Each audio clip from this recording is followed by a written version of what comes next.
విషయం గురించి మాట్లాడాలి. ప్లీజ్ ఓసారి ఇంటికి రా.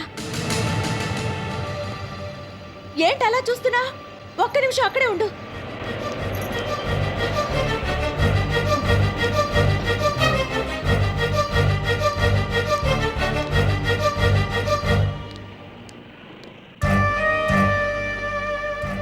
నీకు నా మొహం చూడాలని అనిపించడం లేదు కదూ? నాకు తెలుసు, నిజమే. ఇప్పుడు నేను నీతో ఆర్గ్యూ చేయడానికి రాలేదు. నా మీద పడ్డ నింద గురించి నువ్వు వినే ఉంటావు. నా మూలంగా మీరెవరూ ఇబ్బంది పడకూడదని ఓ ముఖ్యమైన నిర్ణయం తీసుకొని నీతో చెప్దామనుకుంటున్నాను. నిన్నెక్కడ కలవాలో అర్థం కాక అయోమయంలో పడ్డాను. ఇంతలో ఇవాళ నువ్వే కనిపించావు. ఒక్క నిమిషం నేను చెప్పేది విను. నేను జీవితంలో చాలా దెబ్బలు తిన్నాను, బాగా అలసిపోయాను. ఎక్కడైనా ఒంటరిగా మనశ్శాంతితో బతకాలని నాకు అనిపిస్తోంది. అందుకే నువ్వెప్పటినుంచో కోరుకుంటున్నట్టుగానే మీ ఇంటిని వదిలి దూరంగా వెళ్ళిపోతున్నాను. నమ్మకం కలగడం లేదా? వదిన్తో అన్ని విషయాలు మాట్లాడాను. ఓసారి ఇంటికి రా, మిగతా వివరాలన్నీ తెలుస్తాయి. జరిగిందేదో జరిగింది. నాన్నగారు నాకు రాసిచ్చిన పొలం నీకు తిరిగి ఇచ్చేద్దామనుకుంటున్నాను. నీకెప్పటినుంచో నా మీద కోపం ఉందని తెలుసు. ఆ పొలం న్యాయంగా నీకే చెందాలి. బాగా ఆలోచించి ఈ నిర్ణయం తీసుకున్నాను. ఆ పొలాన్ని నీకు వెంటనే ట్రాన్స్ఫర్ చేసేస్తాను. దాంతో నాకు సంతృప్తిగా మనశ్శాంతిగా ఉంటుంది. నీకు దూరంగా ఎక్కడో బతుకుతాను. ఎప్పుడన్నా చుట్టపు చూపుగా వచ్చి చూసి వెళ్తాను. ఆ పొలాన్ని అమ్మేసి నువ్వేదన్నా వ్యాపారం పెట్టుకుని పైకి రావాలని మనస్ఫూర్తిగా కోరుకుంటున్నాను. I wish you all the best. గతమంతా మర్చిపో. నేనెప్పుడూ నీ శ్రేయోభిలాషినన్న విషయాన్ని గుర్తుపెట్టుకో. నా మూలంగా మీరెవరూ ఇబ్బంది పడకూడదనే మీకు దూరంగా వెళ్ళిపోతున్నాను.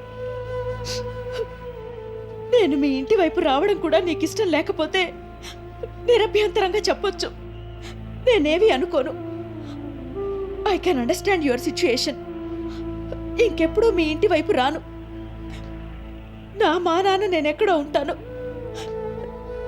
నా మీద పడ్డ నిందల మూలంగా మీరందరూ ఇబ్బంది పడకుండా జాగ్రత్త పడతాను.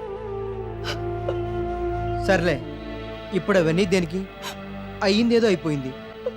నువ్వంటే నాకు మాత్రం ప్రేమ లేదా? నీ మనసు మార్చుకొని నువ్వు పొలం రాసిచ్చేస్తానంటున్నావు కదా, చాలు. అంతకన్నా నాకు మాత్రం ఏం కావాలి? ఎంత కాదనుకున్నా నువ్వు పుట్టి పెరిగినిల్లది. రావద్దని ఎలా చెప్తాను? ఎవరేమన్నా అనుకొని నువ్వు అప్పుడప్పుడు వచ్చి మమ్మల్ని చూసెడుతూ ఉండొచ్చు. ఇప్పటికైనా ఈ అన్నయ్య పైన ప్రేమ గౌరవం కలిగినందుకు సంతోషంగా ఉంది. ఆ పొలాన్ని అమ్మి మంచి బిజినెస్ పెట్టి నువ్వన్నట్టుగానే బాగా సంపాదిస్తాను. నేనేంటో మీ అందరికీ అర్థమయ్యేలా చేస్తాను. నాకు కావాల్సింది అదే. ఈ విషయం గురించి అమ్మకి చెప్తే ఒప్పుకోకపోవచ్చు. అందుకే వదినకి మాత్రమే ఇదంతా చెప్పాను. నువ్వింటికొస్తే మిగతా ఫార్మాలిటీస్ అన్నీ పూర్తి చేయొచ్చు. ఎప్పుడు రాగలవు? మళ్ళీ ఇంకెప్పుడో దేనికి? ఇప్పుడే వచ్చేస్తాను. అలాగే. అంతకన్నా కావాల్సిందేముంది? కాకపోతే వదిన అమ్మ ఇంట్లో లేరు. అయితే ఏమైంది? వాళ్ళకి నేను తర్వాత చెప్తాను. ముందు మనం మాట్లాడుకుందాం. సరే పద.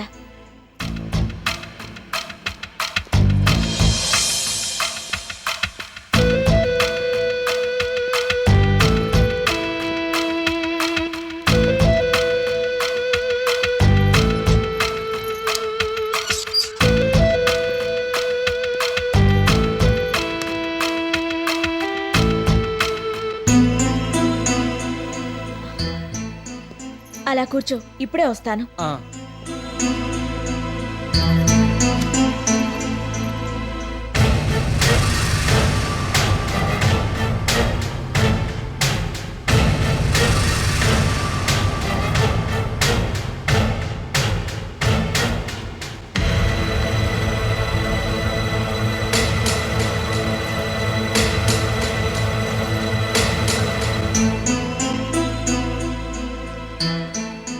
పొలం గురించిన వివరాలన్నీ వీటిల్లో ఉన్నాయి. నీకెవరైనా మంచి లాయర్ గురించి తెలిస్తే చెప్పు, వెంటనే ట్రాన్స్ఫర్ చేయిస్తాను. ఓసారి వీటిని చూడు.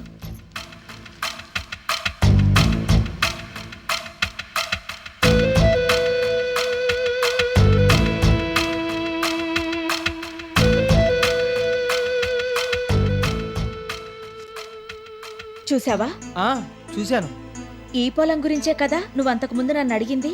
అవును, దీని గురించే. నీ పేరు మీద వెంటనే ట్రాన్స్ఫర్ చేస్తాను. థ్యాంక్స్. ఆలస్యంగానైనా ఓ మంచి నిర్ణయం తీసుకున్నావు. ఈ సమయంలో నిన్నో చిన్న కోరిక కోరచ్చా? తప్పకుండా. దాందే ఉంది. ఎంత కాదనుకున్నా చెల్లెలివి. చిన్న కోరికేంటి, పెద్ద కోరికే కోరుకో. నాకు చేతనైతే చేస్తాను. నీకు చేతనైందే అడుగుతాను. అడుగు. నా మీద పడ్డ నింద మూలంగా ఉన్న ఉద్యోగం పోయింది. ఇప్పటికే నా గురించి అందరికీ తెలిసిపోయింది. కాబట్టి నాకింకో చోట ఉద్యోగం దొరుకుతుందన్న ఆశ లేదు. నాకు రేపు ఓ బాబో పాపో పుడతారు. నాతో పాటు మరో జీవిని కూడా పోషించాలి. అందుకే నీకు పొలం అమ్మగా వచ్చే డబ్బులో ఎంతో కొంత నాకిస్తే బావుంటుంది. ఇచ్చినట్టే ఇచ్చి మళ్ళీ డబ్బులు అడుగుతున్నానని అనుకోవద్దు. వేరే దారి లేక ఇలా అడుగుతున్నాను. నీకిస్తే నాకేం సరిపోతుంది? ఆ పొలం మీద నాకేమో కోట్లు వస్తాయా? నీకో 4 లక్షలు వెదల్చడానికి. రాకపోవచ్చు, కానీ వచ్చిన దాంట్లోనే ఎంతో కొంత నాకివ్వమని అడుగుతున్నాను. నా అన్న మొత్తం నా పేరు మీదే రాశారు కదా, నాకంతా అక్కర్లేదు. ఎంతో కొంత ముట్ట చెప్పమంటున్నాను. ఇప్పుడు నీకు పుట్టబోయే బిడ్డ గురించే కదా ఇలా అడుగుతున్నావు? అవును. నేనెంతో కొంత నీకు నెలలా పంపిస్తానులే. అలా కాదు, నాదంటూ సొంతంగా ఏదో ఒకటి ఉండాలి కదా. ఆ డబ్బుని ఎక్కడన్నా ఫిక్స్డ్ డిపాజిట్గా వేసుకొని వచ్చే ఇంట్రెస్ట్తో బతుకుతాను. నీ ఒక్కదాని గురించి ఎందుకంత ఆలోచిస్తున్నావు? నేను నెలలా పంపుతానంటున్నాను కదా, నా మీద నమ్మకం లేదా? నమ్మకం లేక కాదు, ఎప్పుడెవరి పరిస్థితి ఎలా ఉంటుందో తెలియదు కదా. నేనేమైపోయినా పర్వాలేదు. నన్ను నమ్ముకొని ఈ లోకంలోకి రాబోతోన్న నా బిడ్డకి ఎటువంటి లోపము కలగకూడదని నా ఆలోచన. అబ్బా, నా మాట విను. నువ్వు చాలా దూరం ఆలోచిస్తున్నావు. నీకు అలాంటి అవసరాలు ఏమీ రావులే. అంటే? అదంతే. నన్ను ఇంకెక్కువగా వివరాలు అడగొద్దు. ప్లీజ్, నా పరిస్థితి అర్థం చేసుకో. అన్నయ్యవి కాబట్టి ఇంతలా అడుగుతున్నాను. నా బిడ్డకు అన్యాయం జరగనివ్వద్దు. ఆ పొలం అమ్మితే మహా అయితే ఓ 10 లక్షలు వస్తాయేమో. అందులో నీకెంత కావాలి? ఓ 3 లక్షలు ఇవ్వు. 3 లక్షలా? అవును. నాకు పుట్టబోయే మాటి మాటికి పుట్టబోయే వాళ్ళ గురించి మాట్లాడొద్దు. నీకు అసలు గొడవే రాదు. నా మాట నమ్ము.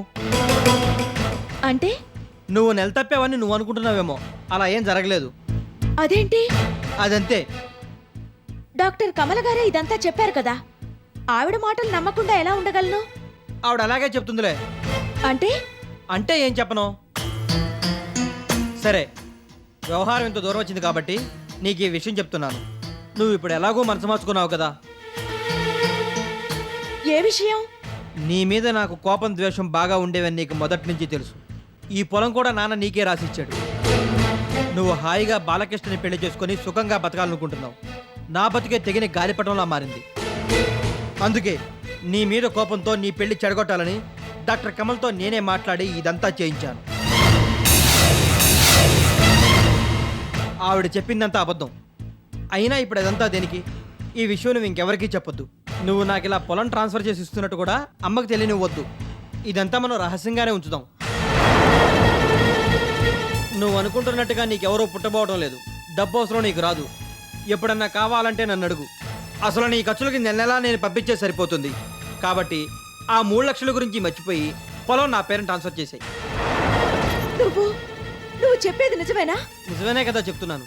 కావాలంటే ఆ డాక్టర్ కమల చేత ఇదంతా చెప్పిస్తాను. ఇదంతా చేయడానికి నా దగ్గర బోల్డ్ ఎంత డబ్బు తీసుకుంది.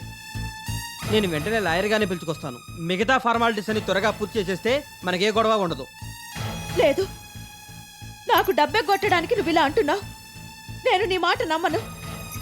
నేను ఇంతగా మారిపోయి నా పొలం నీకు రాసిచ్చేస్తానని చెప్తున్నా నువ్వు నీ ధోరణి మార్చుకోకపోవడం నాకు చాలా బాధ కలిగిస్తోంది. నిజం. నేను చెప్పేది విను. నా జీవితంలో మొట్టమొదటిసారిగా నీకు ఇవాళ నిజం చెప్పాను. నువ్వు నెల తప్పలేదు. నీకు ఈ విషయంలో ఎటువంటి అనుమానాలు అక్కర్లేదు. ఆవిడతో ముందుగా మాట్లాడే ఆవిడిచ్చిన మాత్రలను తీసుకొచ్చి నీకు తెలియకుండా నువ్వు తాగే పాలలో కలిపాను. దాంతో నీ కళ్ళు తిరిగి వాంతులయ్యాయి. అంతకు మించి ఇంకేమీ లేదు.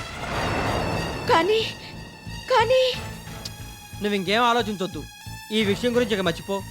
అప్పుడంటే ఏదో నీ మీద కోపంతో అలా చేశాను. ఇప్పుడు నువ్వు మనసు మార్చుకున్నావు కదా, పాత విషయాల గురించి ఎక్కువగా మాట్లాడి మనం గొడవలు పెట్టుకోవద్దు. అయితే నువ్వు చెప్పేది ముమ్మాటికి నిజం. ఇదంతా నేను ఆవిడ కలిసి చేసాం. You are not pregnant.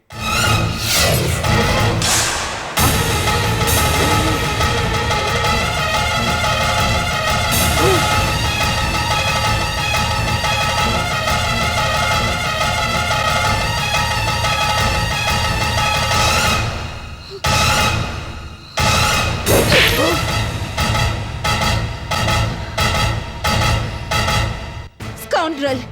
చెల్లెలి కోసం జీవితాన్ని త్యాగం చేసిన అన్నయ్యని చూశాను కానీ నీలాంటి నికృష్టుల్ని నేను ఇప్పటిదాకా చూడలేదు. చిచి, డబ్బు కోసం ఇంత పతనం అయిపోతావు అనుకోలేదు. ఈ సంగతి తెలిసిన వాళ్ళెవరు నిన్ను జీవితంలో మర్చిపోలేరు. దౌర్భాగ్యుడా, తన గురించి తను మర్చిపోయి మన కోసం ఇంత చేసిన దేవత లాంటి ఇలాంటి మనిషి పైన ఇన్ని నిందలు వేస్తావా? నీదసలు మనిషి జన్మ కాదు, రాక్షసుడివి. ఛీ! నీతో మాట్లాడాలన్నా నీ పక్కన నిలబడాలన్నా అసహ్యం వేస్తోంది. అసలు నేను నీ భార్యనన్న విషయాన్ని తట్టుకోలేకపోతున్నాను. ఆ ఊహే నాకు కంపరం కలిగిస్తోంది.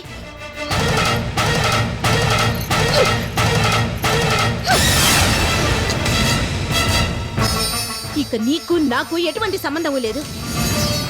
మళ్ళీ ఇంకెప్పుడైనా ఇటువైపు వచ్చావంటే నేను నిన్ను ప్రాణాలతో వదిలిపెట్టాను. నాలో నీ నరం నిన్ను అసహ్యించుకుంటోంది. నువ్వింకా ఇక్కడే నిలబడి ఉంటే నేనేం చేస్తానో నాకే తెలీదు. నీ ప్రాణాలు నిలవాలంటే వెంటనే ఇక్కడి నుంచి వెళ్ళిపో. ఇంకెప్పుడు ఇంటి ఛాయలకు కూడా రావద్దు. నీ నీడ కూడా నా మీద, నా బిడ్డ మీద పడ్డానికి వెళ్ళలేదు. నీలాంటి నీచుడికి భార్యని అనిపించుకునే కన్నా ఓ విధవరాలిగా బతకడమేనాయో. అసలేనాడైతే నువ్వు ఇదంతా చేశావో ఆ రోజే మనిషిగా చచ్చిపోయావు. నీ కర్మకాండ నువ్వే స్వయంగా చేసుకున్నావు. నీలాంటి ప్రేతాత్మలకి ఇంట్లో స్థానం లేదు. నడు నడు బయటికి. రాక్షసి, వీళ్ళిద్దరిని ఇంట్లోనే ఉంచి ఇంత నాటకం ఆడేవన్నమాట. నాకన్నీ మాయ కబుర్లు చెప్పి మారిపోయానని పొలం రాసిస్తానని నమ్మబలికి ఇంత డ్రామా ఆడతావా? అవునులే, నిన్ను నమ్మటం నాది బుద్ధి తక్కువ.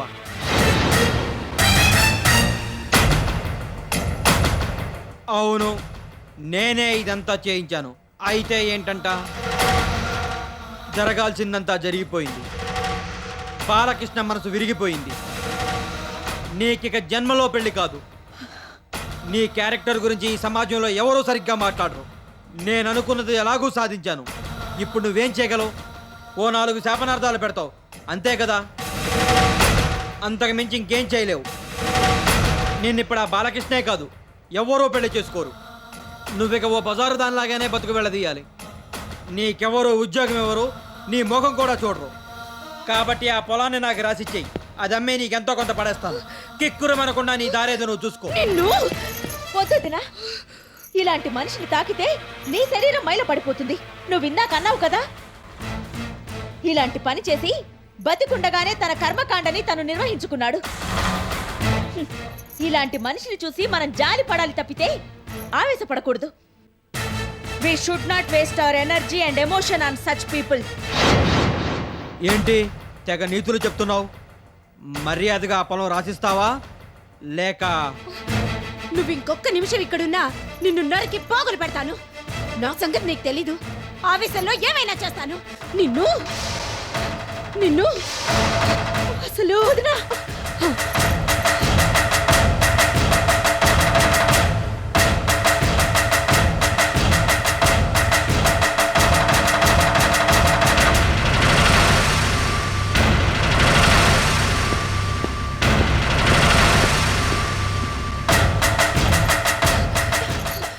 వెళ్ళిపోయాడు, వదిలేసేయ్.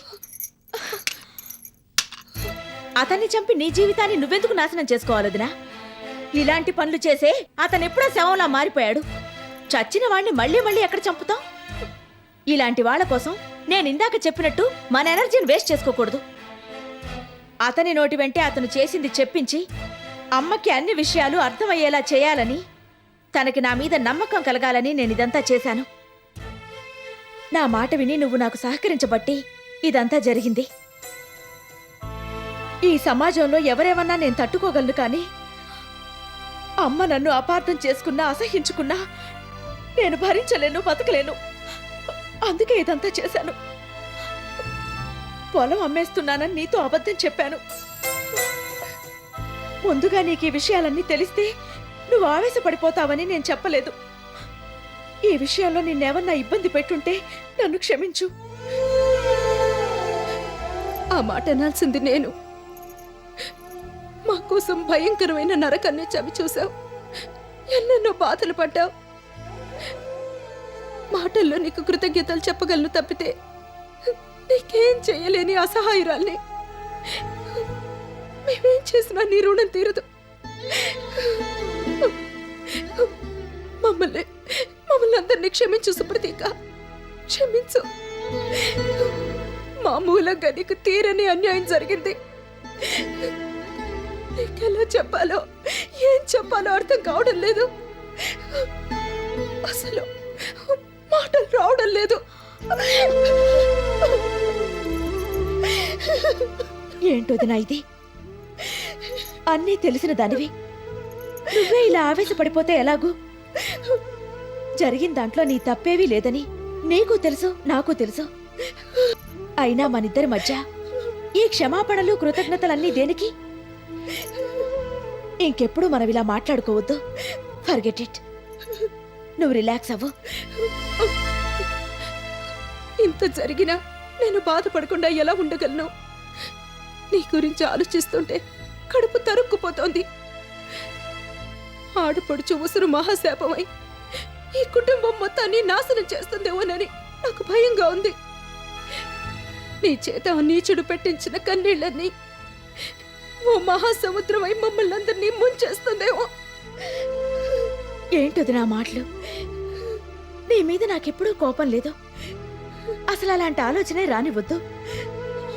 ఆవేశంలో ఏదేదో మాట్లాడుతున్నావు. నువ్వు రిలాక్స్ అవ్వు. ఆడపడుచు కోసం భర్తనే కాదనుకున్నావు. నన్నెన్నో రకాలుగా సపోర్ట్ చేశావు. నువ్వు లేకపోతే నేనేమైపోయేదాన్నో అని ఎన్నో మార్లు అనుకున్నాను. అతను చేసిన పనికి నువ్వెందుకింత కుమిలిపోవాలి? నేను అనుకున్నట్టుగా తనతో నిజం చెప్పించాను. అసలు జరిగిందేంటో అమ్మకి తెలిసింది. ఇంకా నాకు కావాల్సిందే ఉంది. అసలు ఇదంతా నీకెలా తెలిసింది? జరిగిందంతా నాకు సన్నత చెప్పింది. సన్నత? అవును, జరిగిందంతా తెలుసుకొని నాకు వెంటనే వచ్చి చెప్పింది. డాక్టర్ కమలకి డబ్బు ఎరచూపి రవి ఇదంతా చేశాడని నాకు క్లియర్గా ఎక్స్ప్లెయిన్ చేసింది. ఆ డాక్టర్ మీద తనకి మొదటి నుంచి అనుమానంగానే ఉందని, ఆ అనుమానంతోనే ఓ రోజు ఆమెను కలవడానికి తను హాస్పిటల్కి వెళ్ళిందని, అక్కడ అనుకోని విధంగా ఈ విషయాలన్నీ తెలిసాయని నాకు చెప్పింది. అలాగా? అవును, మీరెవరూ లేనప్పుడు ఓసారి తనిక్కడికి వచ్చింది. నాతో ఓ ముఖ్యమైన విషయం మాట్లాడాలంది. ఆ రోజు ఏం జరిగిందంటే,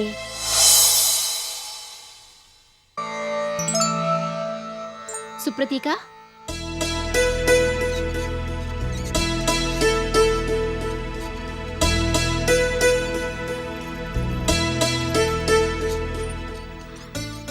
నువ్వు లోపలికి రావడం చూడనే లేదు.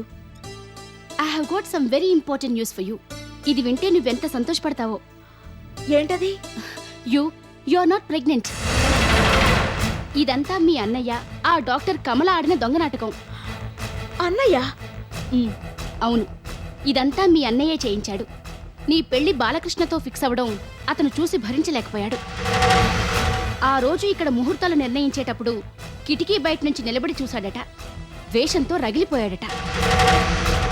వెంటనే డాక్టర్ కమలతో మాట్లాడి ఎలాగోలా ఆమెను ఒప్పించి డబ్బు ఎరగా చూపించి ఇదంతా చేయించాడట.